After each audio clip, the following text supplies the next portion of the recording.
Alhamdulillah ini sudah siap ya presentasi ya dari Indo Semen Tunggal Perkasa ya. Oke, siapa aja itu ya, sebentar.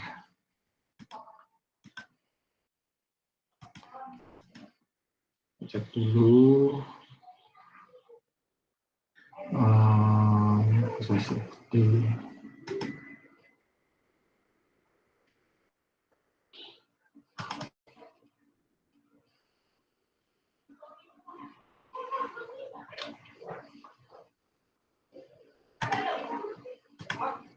Siapa aja namanya tuh? Kelas berapa aja?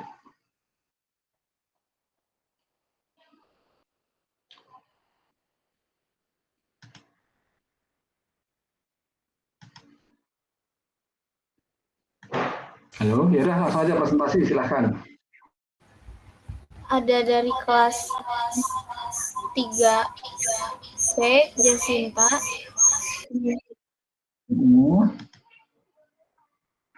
Dikasih Jasinta ya. Terus? Ada dari kelas 3C, 3B, dan 3. Dikasih siapa aja, Jasinta sama? Bapak, maaf, untuk dari kelas 3A, ada Karisma Hoirunisa Daprianti. Sebentar. Kelas 3 ada siapa? Karisma, oke. Sama Yohanes. Yohanes Sama Nathanael. Yohanes ya. Ya. Untuk dari 3B ada Sufi Nur Mahmudi. Sufi Nur Mahmudi. Ya. Untuk terus? Untuk 3C ada Fatima Yasinta. Ya. Jasinta. Nina. Oke, udah ya. Belum, Pak, belum Nina. Ada Nina. Ada Muhammad Fahrizal. Banyak ini ya. Ya, sama Salma, Pak. Muhammad Fahrizal. Oh, sama Muhammad Saiful Anwar juga, Pak. Maaf. Nina. Sama Fahrizal, Saiful, sama Salma. Prima enggak? Prima enggak, Pak. Prima Rizky Hanif enggak ya? Prima Rizky Hanif. Oke, sudah kalau gitu. Dimulai saja ya, Pak. Silahkan langsung aja. Assalamualaikum warahmatullahi wabarakatuh semuanya. Selamat pagi menuju siang. Di sini kami dari kelompok PT Indosemen Tunggal Prakarsa akan menyampaikan mengenai proses safety dan risk assessment yang ada di PT Indosemen Tunggal Prakarsa. Mungkin untuk itu kita langsung saja ke materi.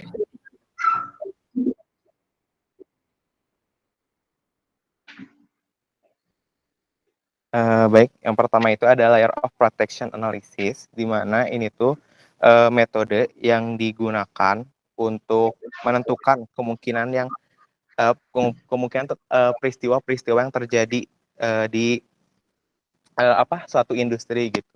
Misalnya tuh peristiwanya misalnya kayak kalau misal ada di ruang database gitu. Misalnya di ruang database itu kan banyak kabel tuh. Nah, misalnya tuh kabel tuh kan bakal berpotensi untuk memicu konslet dan kebakaran. Nah, itu tuh bagaimana gitu cara kita tuh menganalisa agar mencegah terjadinya korban atau kerugian yang sangat besar gitu. Salah satunya misalnya diadakan kayak yang APAR gitu, alat APAR, terus alat APAR, terus kayak yang untuk mencegah agar kebakaran ada di luar, kabel yang terbakar di luar itu tidak masuk ke dalam gitu dengan bahan semen kayak gitu. Nah, penggunaan itu untuk salah satu ada penggunaan itu berfungsi untuk identifikasi resiko, mengembangkan skenario, analisis dan evaluasi konsekuensi, identifikasi lapisan perlindungan dan rekomendasi keputusan. Gitu. Apakah keamanan yang diadakan di Indosemen ini tuh udah baik atau benar. Selanjutnya.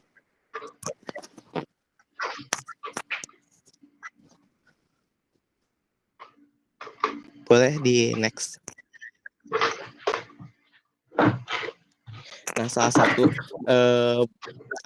buku pedoman yang digunakan oleh Indosemen itu sendiri adalah ada di LSR gini, itu sendiri gitu, di mana LSR ini tuh berisi pedoman-pedoman yang harus digunakan atau dilaksanakan oleh para pekerja di Indosemen itu sebelum bekerja gitu. Di sini tuh isinya tuh ada pedoman APD standar, terus ada keselamatan bekerja di ketinggian, ada keselamatan memasuki ruangan terbatas, keselamatan bekerja di area panas, pekerjaan panas, terus ada lototonya juga, terus ada keselamatan mengemudi dan pelindungan mesin. Nah, di sini tuh pedoman itu berisi kayak helm apa sih yang harus digunakan, terus sarung tangan seperti apa yang harus digunakan, tipe seperti apa. Contohnya ini ada APD standar gitu yang digunakan oleh PT Indosemen itu sendiri gitu. Di mana APD standar itu harus menggunakan helm safety yang digunakan dipakaikan chin strap. Hal ini tuh untuk mencegah agar si topi ini tuh tidak terjatuh gitu, apalagi ketika kita terpeleset gitu. Topinya tuh bisa melindungi kita dari benturan kepala. Terus ada safety shoes-nya juga. Safety shoes ini tuh untuk melindungi kita dari terkenanya benda-benda yang keras gitu ketika terjatuh. Terus ada seragam juga kerja yang sudah memenuhi standar. Terus ada safety glass dan respirator debu khusus area berdebu gitu. Itu tuh ada khusus buat, kan ini di Indosemen itu kan pabrik debu gitu, jadi kayak punya masker khusus yang bisa menyaring debu gitu agar tidak terhirup. Dan yang terakhir itu ada APD khusus gitu atau APD tambahan yang digunakan di setiap tempatnya, pasti ada APD khususnya. Lanjutnya.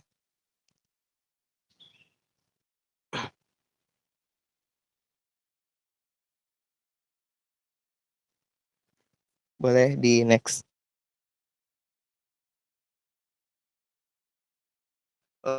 Lalu di Indosemen ini juga ada yang namanya itu lototo, di mana itu tuh lockout, take out, try out. Nah, apabila ketika ada suatu pekerjaan gitu atau suatu maintenance, kan di situ tuh misalnya maintenance-nya tuh kita ingin memperbaiki roller mill gitu atau rollernya. Nah, di situ tuh kan pasti membutuhkan banyak pekerja si mesinnya tuh harus dimatikan dulu gitu. Nah, fungsi lototo ini tuh berfungsi untuk ketika nanti kan si mesinnya tuh dimatiin, terus nanti tuh ada kunci untuk menyalakan mesin tersebut. Nah, si kunci mesin tersebut tuh bakal dimasukin ke dalam box yang merah yang ada di sisi kanan ini. Nah, box yang merah di sisi kanan itu nanti akan digembok sama setiap masing-masing pekerja gini. Gitu, hal itu tuh untuk mencegah gitu apabila ketika nanti ada pekerjaannya sudah selesai, semuanya tuh tahu gitu apakah masih ada pekerjaan lain atau sudah beres semuanya. Bila berarti kan masih ada pekerjaan gitu. Ketika ada pekerjaan tiba-tiba mesinnya dinyalakan gitu. Itu untuk mencegah miskomnya gitu. Dan itu ada tag juga gitu.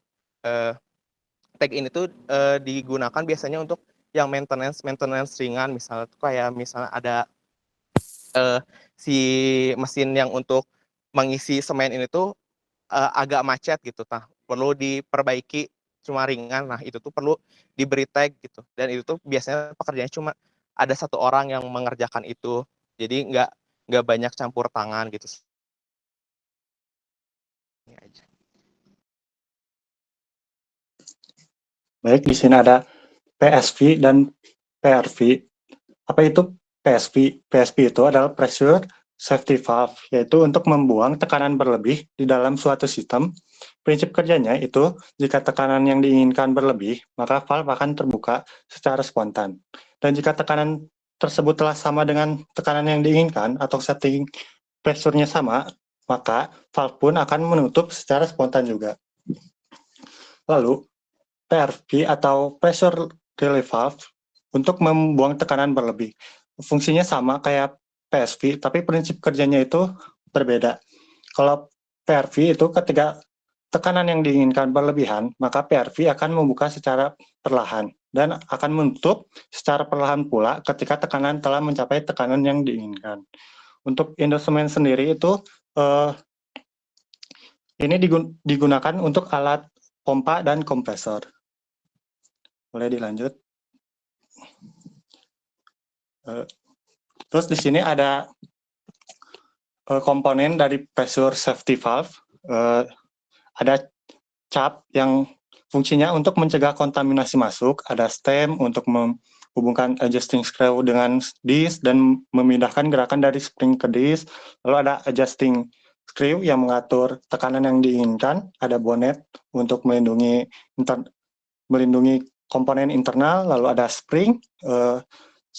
Jadi saat tekanan di bawah batas, spring akan memberikan tekanan ke disk untuk menutup, dan saat tekanan berlebih, spring akan terbuka untuk melepas tekanan.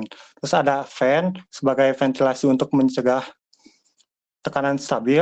Lalu ada disk, ini komponen utamanya, yaitu bagian yang membuka dan menutup saluran keluarnya tekanan. Lalu ada setting surface yang memastikan tidak ada kebocoran saat katup tertutup, dan ada adjusting ring yang mencegah penutupan katup terlalu cepat dan menjaga kestabilan sistem, dan ada body menampung semua komponen internal, dan ada nozzle juga untuk mengarahkan arah fluida keluar setelah disk terbuka.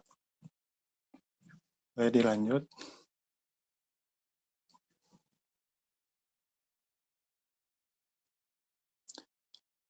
Di sini ada komponen pressure relief valve, kurang lebih sama sih kayak komponen yang ada di pressure safety valve. Tapi bedanya itu, yang membedakan prinsip kerjanya itu ada di penyetingan disknya, di mana komponen utamanya itu, kalau pressure safety valve itu dilakukan penyetingan acting, sementara pressure relief valve itu relief gitu. Jadi yang membedakan itu ada di settingan di komponen disknya. Boleh lanjut.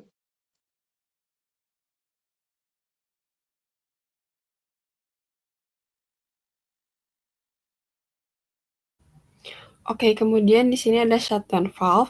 Shutdown valve ini berfungsi untuk menutup dan membuka aliran fluida, gas, dan minyak. Nah, biasanya di instrumen tunggal prakarsa itu shutdown valve itu digunakan saat adanya maintenance.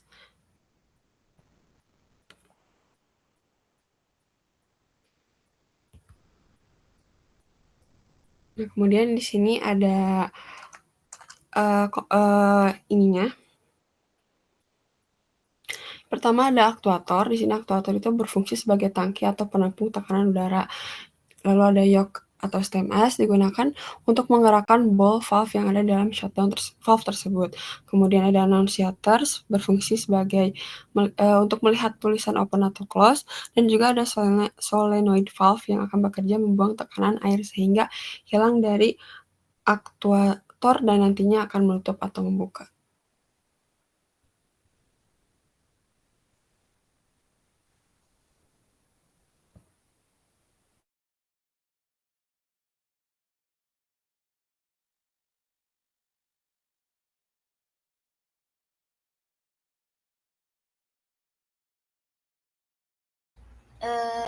Selanjutnya ada permit to work.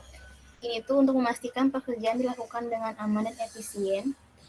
Pokoknya jangan lakukan pekerjaan bahaya sebelum Anda memastikan semuanya safe menurut dari safety shift dari instrumen. Selanjutnya,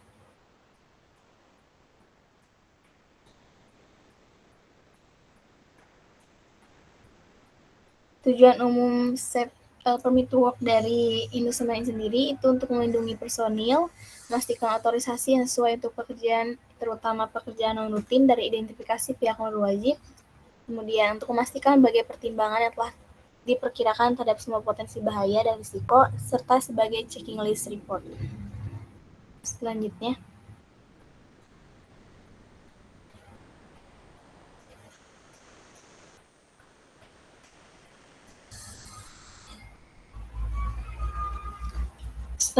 itu untuk memastikan aset owner, pekerja, operator, dan manajer lokasi mempunyai prosedur untuk mengolah pekerjaan rutin namun dalam tanda kutip dalam keadaan situasi yang berubah, di mana pekerjaan tersebut dilakukan di area tertentu atau berbahaya dan tidak dapat dikelola dengan proses manajemen normal seperti prosedur. Selanjutnya,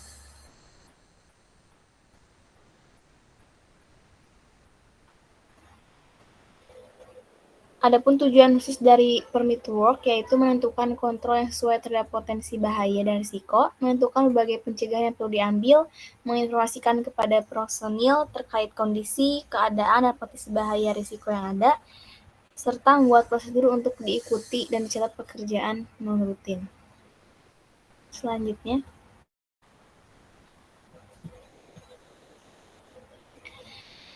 kapan permit to work ini digunakan? Yang paling utamanya digunakan ketika pekerjaan non-rutin yang sangat berbahaya.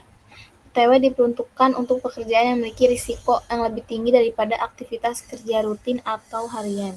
Selanjutnya,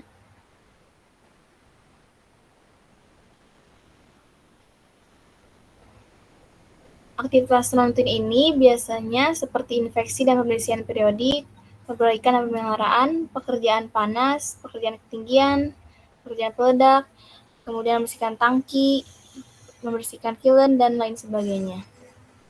Selanjutnya, PTW juga digunakan ketika ada konstruksi baru dan jika ada resiko yang perlu dipertimbangkan terhadap HSE, terutama pada pekerjaan yang rutin. Selanjutnya,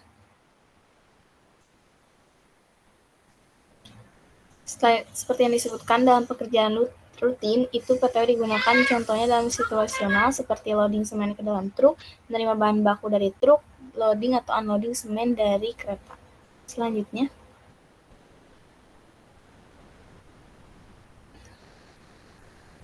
contoh dari pekerjaan rutin yang situasional ini seperti startup dan shutdown kiln, langkah inspeksi rutin peralatan seperti bearing, gearbox, predictive dan preventive maintenance, test fire hydrant, mengoperasikan generator, membersihkan ruang kantor, dan memeriksa sampel. Selanjutnya, adapun ketentuan umum dari permit work di Indosemen, yang pertama, seorang dilarang menerbitkan work permit untuk dirinya sendiri. Penerbit izin harus dari orang lain selain pemegang izin. Batas waktu sebuah permit work tidak boleh lebih 1 minggu. Beberapa pekerjaan spesifik, misalnya menggali lebih dalam dari 0,75 meter dan scaffolding yang lebih tinggi dari 5 m, harus diakses oleh seorang tenaga ahli khusus. Untuk itu, penerbit izin harus mendapatkan usaha masukan dari tenaga ahli tersebut. Selanjutnya, dokumen-dokumen dari sistem PTW yang ada di Indosemen itu ialah work permit, sertifikat isolasi, sertifikat hot work, masuk ke ruang terbatas, penggalian, dan radiasi. Selanjutnya,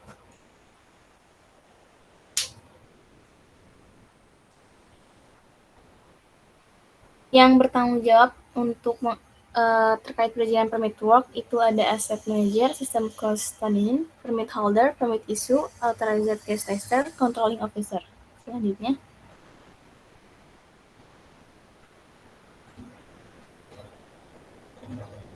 salah satu lagi yang bertanggung jawab adalah kompetensi para penertangan. Kompetensi para penertangan work permit harus merefleksikan dan sesuai dengan rangka kerja kompetensi perusahaan. Selanjutnya, adapun penanggung jawab khusus di ITP atau di lokasi, yang pertama ada pemberi kerja, service division atau job owner, bagian dari struktur organisasi yang bertanggung jawab melimpahkan dan memberikan pekerjaan kepada kontraktor. Selanjutnya, adapun pemilik lokasi bertanggung jawab memberikan induksi keselamatan mengenai bahaya di lokasi. Selanjutnya,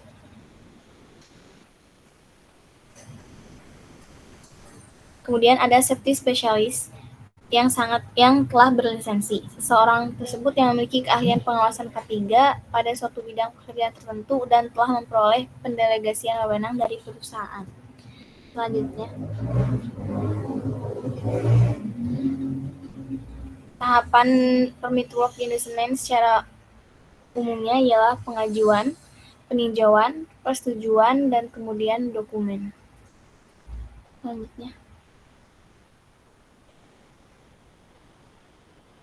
Salah satu persyaratannya, PTW ini tidak wajib untuk pekerja operasional dan pemeliharaan rutin, namun pekerja tetap harus melakukan pemeriksaan sebelum pekerjaan dengan menggunakan checklist PTW. PTW tidak perlu diajukan untuk jenis pekerjaan berbahaya di tempat. Selanjutnya.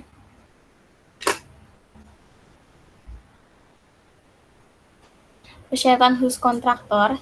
Setiap pekerjaan kontraktor yang masuk dalam klasifikasi PTW, maka kontraktor yang dimasuk harus telah melakukan work safety permit sebagai persyaratan pengajuan PTW.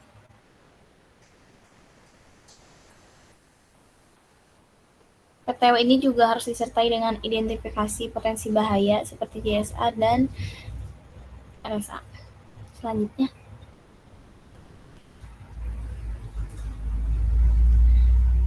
Adapun media data report yang digunakan Indosemen menggunakan eWorkflow PTW sebagai media penyimpanan data records atau reportnya.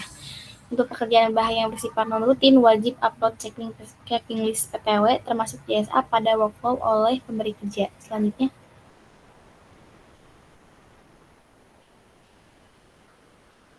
Untuk eWorkflow PTW itu terdapat di website Indosemen seperti berikut contohnya. Selanjutnya.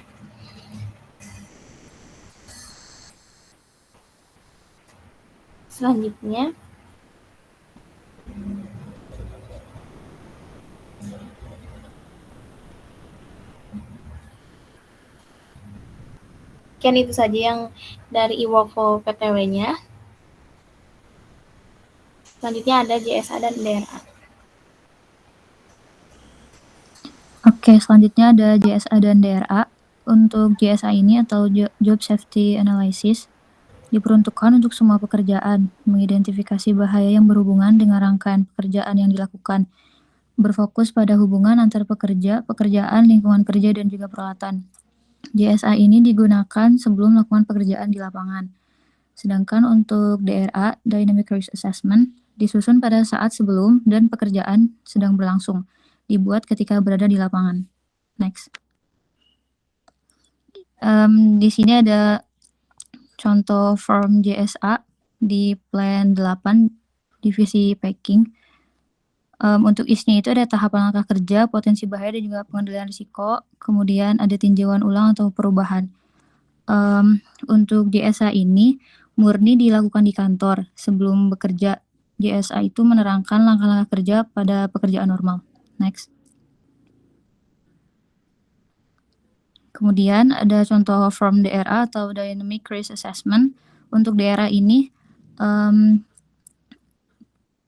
kan penilaian risiko yang dinamis. Jadi DRA itu disusun di lapangan. Sebelum bekerja, kita lihat dulu nih apakah ada potensi risiko yang lain selain yang tercantum di JSA tadi. Misalkan ada pekerjaan paralel atau kondisi bangunan yang membahayakan. Untuk mengawasi itu, meskipun kita sedang bekerja, rekan kita yang lain itu juga harus mengamati apakah ada potensi bahaya yang lain yang tidak tercantum di JSA tadi.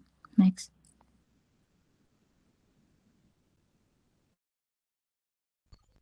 Di sini saya akan menjelaskan mengenai hazib dan hazob. Nah, di Indosemen sendiri tidak menggunakan hazib dan hazob, melainkan menggunakan hirak dan roa. Nah, walaupun begitu, hirak dan roa ini memiliki fungsi yang sama dengan hazib dan hazob. Kemudian di sini juga saya memasukkan sedikit materi dari internet mengenai hazib dan hazob untuk lebih mengetahui apa perbedaan hazib, hazob, hirak, dan roa. Oke, yang pertama mengenai hazib. Hazib, Hazard Identification, merupakan lembar yang berisi mengenai analisa pencegahan terjadinya bahaya pada suatu instansi industri ataupun pabrik dengan memperhatikan keseluruhan aspek yang ada di dalamnya. Di hazib ini terdapat dua parameter, yaitu parameter menghitung bahaya dan parameter frekuensi bahaya. Bisa dilihat di parameter frekuensi bahaya. Kita ambil contoh kode minor. Kode minor itu sumber daya manusia tidak terjadi kecelakaan, kerugiannya lebih rendah dari 100 US dollar dan tidak terjadi kerusakan terhadap lingkungan. Kemudian di parameter frekuensi bahaya dengan kode MOS,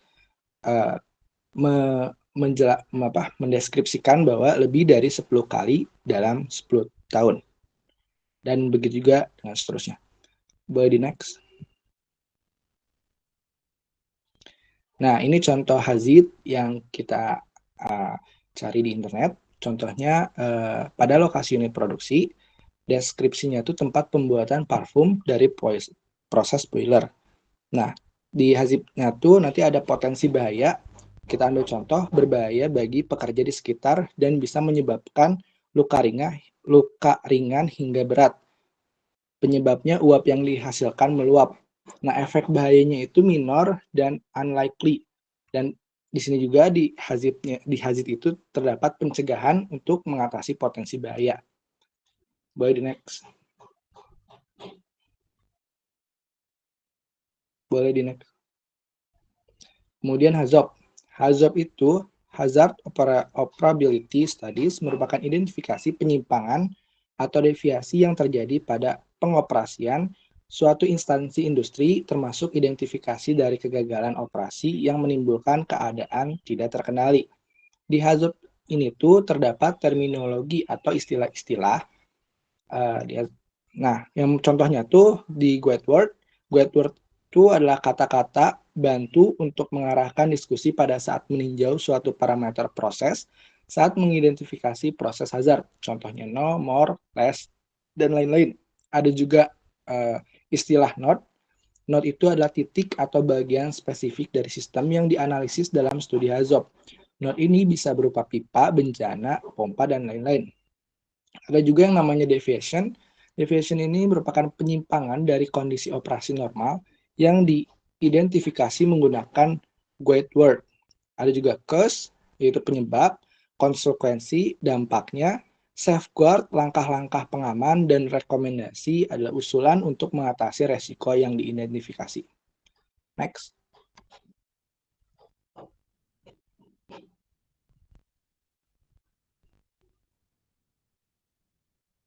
Nah, Guideword. Kita ambil contoh Guideword more. Keterangannya meningkat secara kuantitatif, contohnya higher temperature dan design. Begitu juga dengan yang lainnya dapat dilihat dari tabel Guideword tersebut. Boleh di next. Nah, sebelum kita masuk ke contoh HAZOP, ada yang namanya risk metric. Risk metric ini tidak sangat berkaitan erat dengan hazib dan HAZOP. Nah, risk metric ini merupakan alat yang digunakan dalam manajemen proyek untuk mengidentifikasi dan mengevaluasi kemungkinan serta dampak resiko terhadap proyek. Risk metric memberikan representasi visual yang memudahkan pemahaman resiko secara keseluruhan bagi semua anggota tim proyek dan pemangku kepentingan. Risk metric penting karena membantu perusahaan dalam memahami resiko yang dihadapi, menetapkan prioritas tindakan berdasarkan tingkat urgensi dan pentingnya resiko, mengakolokasikan sumber daya secara efisien dan mengelola risiko, memudahkan komunikasi resiko di antara pemangku kepentingan, dan memberikan representasi visual yang memudahkan pemahaman resiko secara keseluruhan. Boleh di next.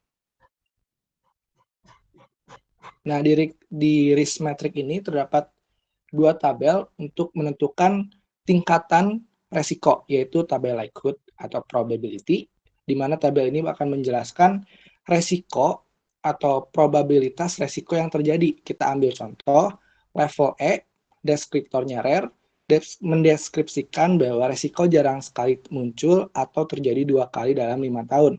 Kemudian di tabel severity, yang menunjukkan konsekuensi, kita ambil contoh level 1 insignificant, memiliki deskripsi potensi bahaya serta kerusakan atau kerugian properti yang ditimbulkan hampir tidak ada atau tidak berpengaruh secara signifikan. Nanti dari kedua tabel tersebut kita bisa menentukan peringkat resiko dari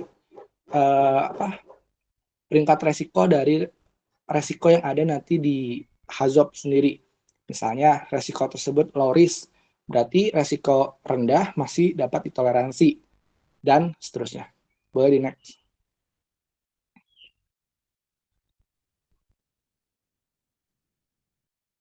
Nah, ini contoh dari HAZOP. yang kita ambil dari internet.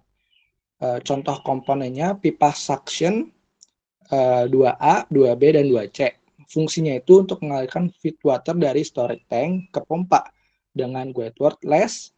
Penyimpangan yang terjadi yaitu kekurangan pressure. Penyebabnya itu bisa terjadi karena line suction BFP, di mana fluida keluar dari sistem pipa. Konsekuensinya, pompa A2, 2B, dan 2C harus mengalami shutdown. Terus safeguard-nya harus dilakukan visual inspection. Dari potensi tersebut ternyata memiliki kode likelihood A dan konsekuensi 4, di mana kalau kita masukkan ke tabel risk metric, pekerjaan tersebut termasuk ekstrim, sehingga harus dilakukan visual inspection yang teratur gitu. Jadi karena pekerjaan ini kalau misalnya dibiarin bakal menimbulkan bahaya yang ekstrim. Nah, usul untuk memperbaiki usul dari safeguard-nya yaitu memperbaiki kebocoran yang ada melakukan inspeksi rutin sesuai jadwal. Boleh di next.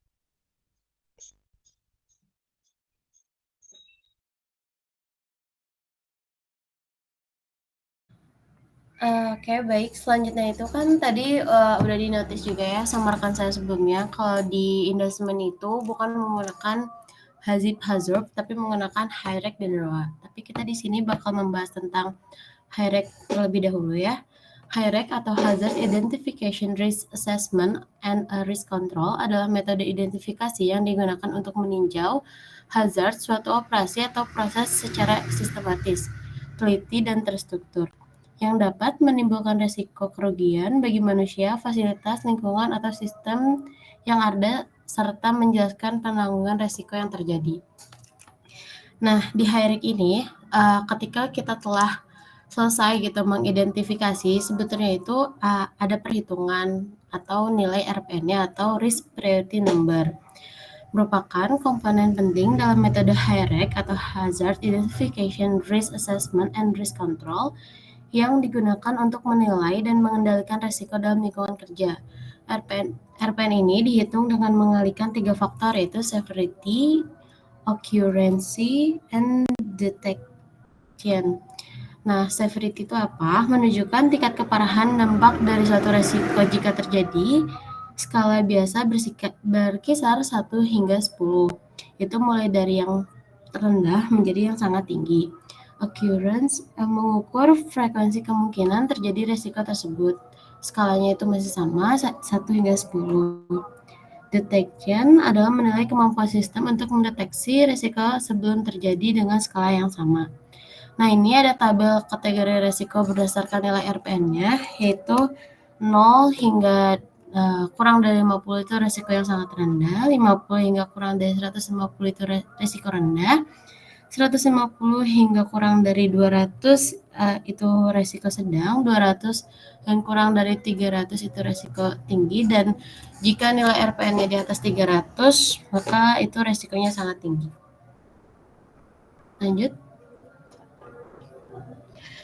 Nah, ini merupakan salah satu contoh tabel Hazard Identification Risk Assessment and Risk Control yang ada di PT Indosemen Tunggal Prakasa yang digunakan di setiap harinya. Jadi di setiap divisi mulai dari produksi, packing, dan yang lainnya itu mewajibkan adanya tabel ini. Jadi kita bisa tahu atau bisa mengidentifikasi penilaian resikonya, mulai dari item, sumber bahaya, jenis bahaya, bahayanya terparah, atau konsekuensinya seperti apa, WRAC-nya gimana, tingkat resiko, pengendalian, hasil pemantauan, nilai RPN-nya berapa, dan action plan atau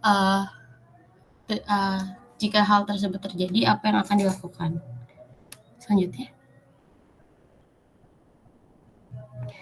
Nah, yang tadi kan udah di HIREC. Nah, yang kedua itu ada di ROA atau Risk and Opportunity Assessment. Adalah suatu proses sistematis yang digunakan oleh organisasi untuk mengidentifikasi, menilai, dan mengelola risiko potensi bahaya. Nah, di sini juga ada residual risk atau risiko yang tersisa setelah melakukan kontrol keamanan dan perbaikan proses yang diterapkan. Ini tadi kan sudah dijelaskan juga ya masalah tentang risk matrix-nya, dan ini adalah risk matrix yang digunakan di ROA. Next.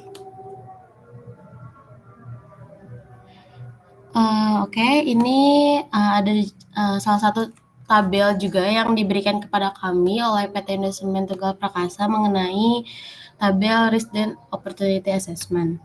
Dan ini tuh yang kita pakai itu di bagian yang kita dapatkan itu di departemen elektrikal ya teman-teman. Nah di sini tuh sebenarnya masih sama, kayak ada aktivitasnya apa, terus tingkat bahayanya berapa, hazardnya bagaimana, potensial efek atau resiko yang akan terjadinya seperti apa. Next. Nah, jadi tujuan dari dua metode tersebut adalah untuk mengidentifikasi, menilai, dan mengendalikan risiko di tempat kerja. Manajemen risiko ini dapat meningkatkan keselamatan kerja dan mengurangi potensial kecelakaan atau insiden berbahaya. Perbedaan dari empat hal tersebut, Hazib dan Hazard berfokus pada identifikasi bahaya dan risiko dalam konteks operasional dan desain teknik. HIREC mencangkup keseluruhan proses manajemen risiko dan identifikasi hingga pengendaliannya. Risk and Opportunity Assessment, Environment Effect, lebih spesifikasi pada penilaian dampak lingkungan dalam konteks risiko dan peluang. Nah, di PT Investment sendiri ini yang digunakan gitu ISO safety-nya itu di ISO 45001 dan di ISO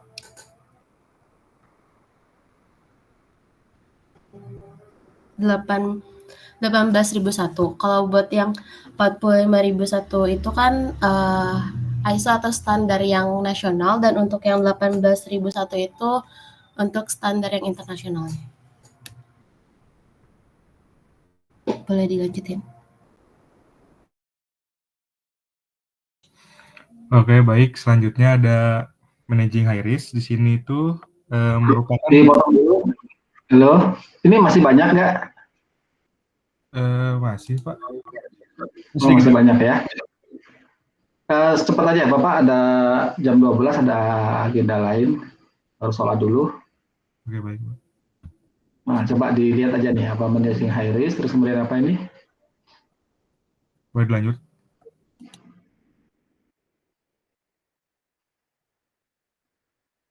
Oke, kemudian apa lagi coba? Ini di Indosemen ya ini ya? Iya Pak, Indosemen Pak. Piramidanya seperti ini ya? Ini seperti ini ya. Oke, ini macam-macam piramidanya ya. Oke, terus coba scanning aja. Severity, oke. Ini juga macam-macam. Terus kemudian, jadi gini, kalau kalian membaca ini terima sebagai sebuah ini, itu di Indosemen gitu ya, belum tentu di yang lain seperti itu. Oke, peka ada di mana-mana ada peka. Terus kemudian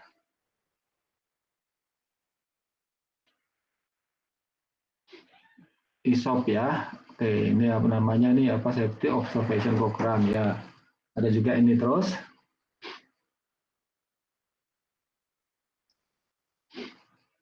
Oke, ini urutannya ya. Ini dari Indosemen ya ini ya? Di Indosemen ya?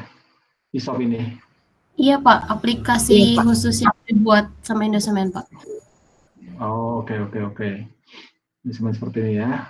Tapi secara umum dari merencanakan, ya ada berhenti observasi. Oke, nggak apa-apa, terus aja. Terus, oh ini sudah teknis ya di lapangan ya. Ini ada kartu ISOP-nya. Terus, oke sudah ya, berarti ya. Oh masih ada safety report. Oke, ya banyak lah ini. Ya berarti ada yang ini. Sambil di scanning aja. Jadi kalian sudah mendapatkan wawasan ya kalau di Indomain seperti ini. Cuman yang Bapak belum lihat kemarin tuh tentang lupa ya. yang lalu juga bicara lopa, ini juga bicara lopa, tapi kok nggak muncul itu lopanya itu seperti apa ya. Oke, nggak apa-apa, nanti Bapak sampaikan. Mungkin gini aja, kita minggu depan mau ujian, ujiannya seperti apa nanti Bapak siapkan, kemudian mungkin kalau memang Bapak harus menyampaikan materi dulu sebelum ujian, nanti ada kuliah lagi tambahan sebelum ujian. Kalian simak semua ya, gitu. Oke, yang itu aja mungkin ya untuk hari ini. Ada pertanyaan nggak? Selebihnya saya udah ngobrol dengan siapa kemarin tuh lupa. Yang waktu praktikum kemarin. Dengan saya Pak. Novia, betul. Dengan Novia ya, udah ngobrol. Nanti rencananya gimana? Nanti selanjutnya bisa disampaikan. Terus, oke gitu aja mungkin ya. Kalau ini Bapak ada perlu lagi nih, jam 12, jadi ini mau sholat dulu.